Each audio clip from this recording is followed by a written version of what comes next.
Theo Edwards, coming off your second season as head coach of the Matadors, can you describe where you feel your guys are at in the what we are calling the theocracy or the Theo era? Yeah, I think last year was pretty awesome. We graduated some pretty special guys, and specifically Kyle Hobis, Griffin Walters, and then TC Taylor Cook. I think when you lose that type of leadership and older guys, there's a little bit of a lull there, and I think this year has really been about other guys stepping up. And guys like Donovan here next to me who've started to become kind of the new and spoken leaders of the team. And I think for me, it's really just been establishing the culture that we have, and I think the guys are incredibly bought in. They're incredibly excited for the season, and really looking forward to year 3. Yep. Well, Donovan, I'll bounce this over to you. You've actually been a part of the program pre-Theo head coach, and now with Theo as the present head coach. But how's it been like transition-wise, being that you're the 4-year starter for the Matadors?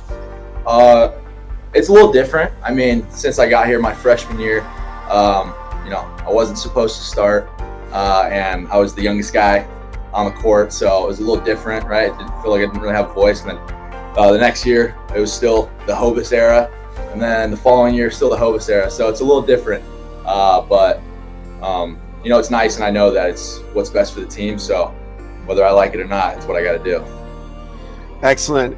Well, last season was, such an incredible season for the Matadors, and had some signature wins. Can both of you share about those wins? It's USC, Stanford, Hawaii, and UCI. Obviously, the Big West is a grind, which we'll talk about later on in our interview here. But how is it like going through that 2024 season? And we'll start with you, Donovan, and head over to Theo. Yeah, man, those wins were awesome. Especially the one in Hawaii, because it's just different playing in the stand, So, but it was definitely something our team needed after our season in 23 and 22. Kind of letdowns. So yeah, I think it was definitely what we needed, especially ending, with what he was saying with our seniors, with Griff and Hano and Kyle and TC. So it was a good way to finish that season for sure. Yeah. How about you, Theo?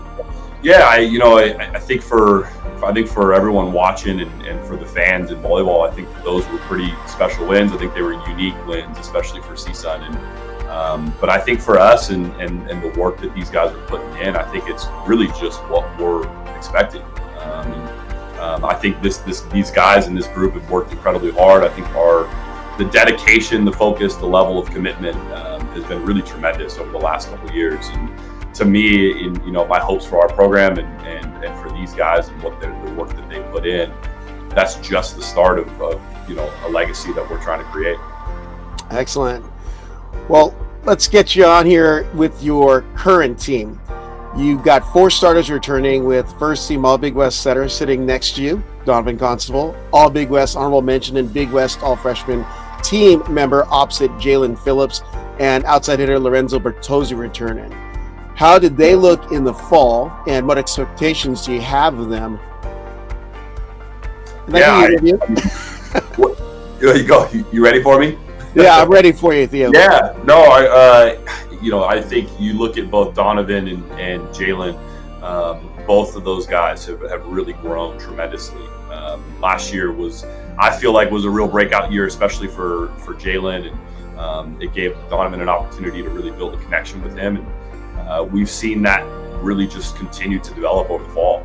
I think these guys have a really special relationship on and off the court. And, super excited to see where it takes us this year. Lorenzo, I think, is a special case too. He really didn't get a whole lot of playing time last year. And, I don't know that really says anything about him as a volleyball player. It's more about the level and the depth of our team last year. He's moved back to the left side this year, and I think that's really where he's most comfortable, and I think he's going to have a major impact. The other guy that's returning that got some playing time, especially towards the back half, was Chris Carnizes, who was playing libero for us. And I think Chris learned a ton last year. He was on the court as a freshman and got to learn a lot from TC, and now has TC kind of in his corner as a coach, which is really helping him establish himself as a libero. And I'm excited for those 4 guys. I think they're going to be great leaders for us. just want to add that for all of you listening and watching. TC is Talon Cook, who was the libero last year. So who is a new addition to your staff this year, right, Theo? That's exactly right. Yep, and we're excited to have him. He's really doing a great job for us. Well, Donovan, I'm going to have you tackle the back end of the question there. How is the rest of the team looking, and what new pieces can we see take court for the Matadors? Yeah, I mean, I think this is for sure the most depth that we've had since I've been here. Any guy on the bench can come on at any given moment and do great things for us. So, but I think some names that you'll definitely be hearing this year is Stilian Delabosa from Bulgaria. Guy's just an absolute beast for us, and we're already clicking. That setter middle connection, and then I'm not going to give away all our secrets, but I'll leave you with that one. But yeah, just the depth on our team this year is incredible, and it's making our practices, just intense and very competitive. Right. I want to bounce this one over to Theo. It appears that you're getting more of an international flavor for your roster now, and you brought in some other international talent last year, but how are you discovering these pieces, and how are they fitting in with your program and the mission of the Matadors? Sure. Yeah, I spent a lot of years coaching with USA Volleyball and visiting various international tournaments, learning about volleyball, especially across the globe, and specifically in some special pockets that are playing some really, really great volleyball. Got to meet a lot of coaches and people that are helping these players, and specifically, high school grads get overseas and come to the United States, where you can actually study and play at the same time, which I think is a unique thing for most countries. So I've developed some relationships, and it's helped me, cultivate a roster and some guys that really want to get over here. And in addition to that, I think a lot of them have relationships with guys that are on our team too, which has been really helpful in terms of culturally helping them get here and get comfortable. But I think one of the things that Donovan and any of our guys will tell you, especially our United States players, that once you get to know these guys, they're the same. They might come from a different country. They might teach you new culture and new things that you hadn't known before, but they still put their pants on the same way. They still laugh at the same jokes, and these guys have really come to fit in really great for us. Great.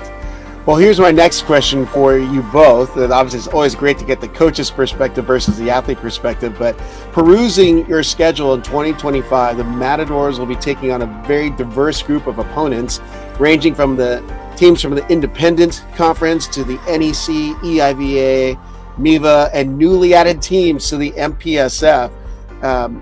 How do you feel about this schedule coming up for you guys? We'll start with Donovan.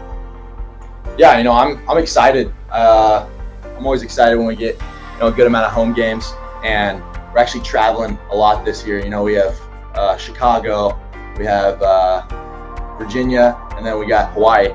So yeah, I'm excited, and I think the range of teams that we have on there from all these different leagues is gonna best prepare us when we get to when does Big West start? Big West, or beginning of May. Beginning of May. Yeah. So yeah, I think we're gearing towards that, and that's gonna help us a lot. Yep. How about you, Theo? Yeah, I think when we build a schedule, the goal is obviously to put together the most competitive group that's going to give us a shot at at least an at-large bid, if not an automatic. If we win the Big West Championship. But our goal is really just to prepare us for us to be in different environments, to travel across the country and play the best teams. I mean, that's really our goal. We want to play the best, and I think that's what this schedule does. I think we start off in the beginning of the year and play a bunch of teams from the East Coast, and then we move on to USC and UCLA and down the list all the way to Chicago and to Washington D.C. and George Mason. And I couldn't be more excited for the guys. I think it's going to be a great experience getting to travel around the country and play the different levels of competition, but also, like Donovan said, just to prepare us so when we get to that Big West Championship, we've been tested and we're ready for the moment. Well, not jumping to the Big West Championship so quickly, I wanted to get both of your perception of competing in the Big West from year to year, being that Donovan's done it 4 years, and Theo, since before the Big West even existed, because as a player, it was the MPSF, I recall. That's right. Yeah, I think the Big West, in my opinion, is the best conference in all of men's volleyball. Top to bottom. I think last year every team was inside of the top 20, if not inside the top 15, at some point in the year. And as far as competition is concerned, it is absolutely fantastic.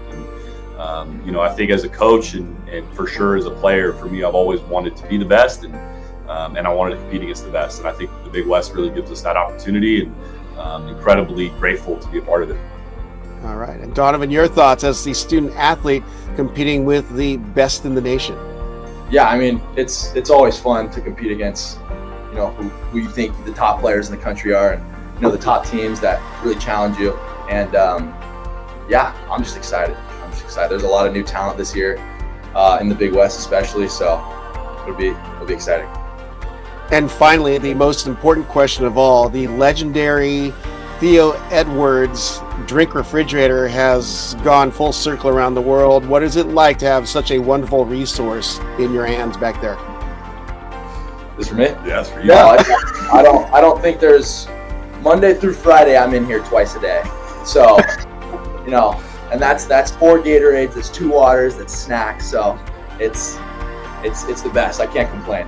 Free. That was directly from the source of Achilles over on the women's side. Even he's been bragging on that refrigerator. So, Theo, Donovan, appreciate your time here today, and I look forward to catching you in person when the grind starts happening in the Big West. Absolutely. Rob, thanks so much, man.